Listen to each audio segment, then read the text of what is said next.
l'Université du Québec à Montréal. Au fond, c'est au tout début de la création de l'université. Le syndicat, le SEUCAM, que tout le monde connaît bien au niveau du SCFP, a été là. J'étais à la fondation également.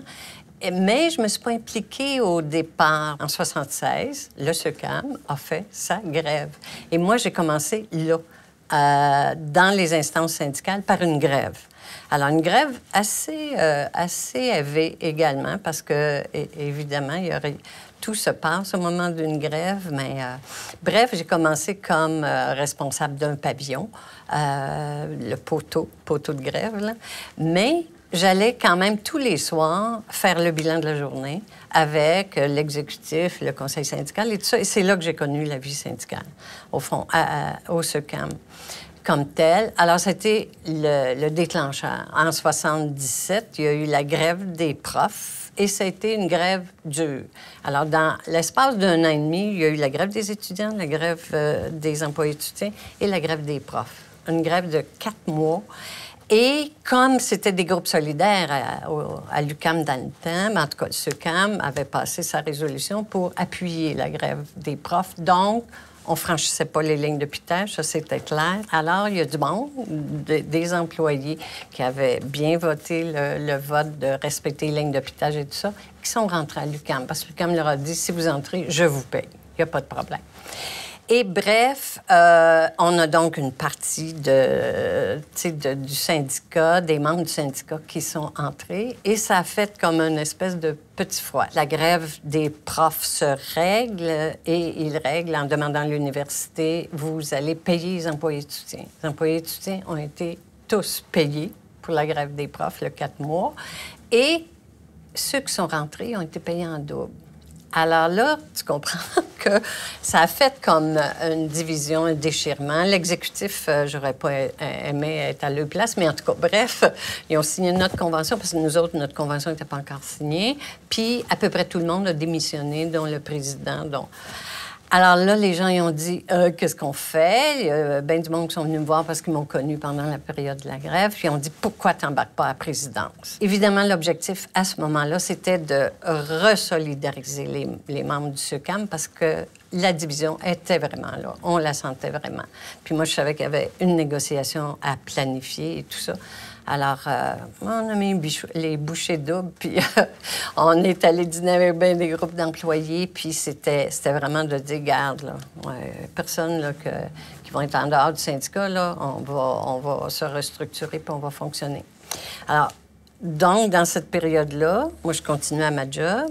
Il n'y avait pas, à ce moment-là, de permanence au syndicat. On embauchait quand même une secrétaire au syndicat du SEUCAM pour aider un petit peu. Là, j'ai commencé à m'engager au niveau syndical, évidemment. Moi, j'étais au conseil général de la FTQ. J'ai été, pendant cette période-là, on a bâti le conseil provincial du soutien universitaire. Donc, c'était l'année de la fabrication des statuts, tout ça, je pense en 78, où on a créé le secteur du soutien scolaire, Conseil provincial du soutien pas scolaire, universitaire. Au niveau du comité de conditions féminines SCFP, comité de conditions féminines FTQ, à différentes instances. Évidemment, je prenais le micro au Congrès. Puis là, je demandais qu'il y ait d'embauche des femmes comme conseillères parce qu'il n'y en avait pas. Il y avait une femme qui était à la recherche, un docteur en économie. Là. Bon, et c'était tout. Il n'y avait aucune femme qui était au service des membres. Quand j'ai été, moi, au conseil général de la FTQ, je pense qu'on était 2 femmes à cette instance-là. Bien, le CFP a fait une maudite belle job à ce moment-là au niveau du conseil général parce que la femme de service qui était moi ramassait les documents la veille parce qu'elle voulait qu'il y ait de l'intervention qui soit à point, puis c'était dans le temps de Louis Laberge. Il m'appelait la petite maudite, mais c'était correct. C'était pas grave, mais j'étais là pour poser les questions. Évidemment, j'étais la chialeuse de service là, qui réclamait ça et tout. Et donc, la direction a commencé à décider de me talonner. Puis, il se faisait 2 dîners qu'ils me payaient là, pour me dire, garde, viens-t'en comme conseillère. Je voulais pas faire la job de conseillère parce que moi, je disais, c'est pas pour moi. J'aime ma job, j'adore ma job. Bon, tout ça, je suis bien payée et j'ai beaucoup d'autonomie au niveau de mon emploi à l'UQAM. Je ne quitterai pas mon emploi pour m'en aller comme conseillère, un job de fou. Bref, c'était pas pour moi. Alors, la troisième fois, le directeur du Temps m'a dit, garde bien, c'est la dernière fois, ma petite maudite, que je te le demande. Fait que les prochaines fois que tu t'en iras au micro, si tu me refuses aujourd'hui, je vais te le dire, que ça fait 3 fois que je te l'offre, la job, puis que tu n'apprends pas. Ça m'arrivait d'appeler les arbitres, certains arbitres, pour planifier des arbitrages. Alors, je me présentais, je suis la procureure dans tel dossier, je demande votre disponibilité, vos dates et tout ça. On continue à jaser. Et à la fin du téléphone, c'était « Vous êtes la secrétaire de quel procureur? » Alors là, tu dis « Garde, je suis la procureure, on se voit telle date. » Tu sais, tu te fais, ben pas harceler, mais tu sais, si tu refuses un gars d'aller souper avec lui le soir, ben t'es une lesbienne. Tu sais, il y a toutes sortes d'affaires, toutes sortes de... Hey, regarde, moi, là, je suis pas ici, là, tu sais, pour... Alors, c'était ça. Tant et aussi longtemps qu'on n'a pas eu, comme j'ai toujours dit, ça prend un nombre, à un moment donné, significatif pour pas que tu sois mal vu.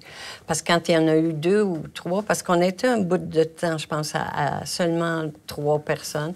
Alors, quand on se retrouvait dans le même corridor puis qu'on jasait, ben nous autres, on faisait du placotage. Malheureusement, ils ont fait aussi des embauches pour faire des embauches de femmes. Puis les femmes n'ont pas resté longtemps. Bon, alors ça fait partie de la difficulté là, d'un programme, à un moment donné, qu'on pousse trop fort sur le programme.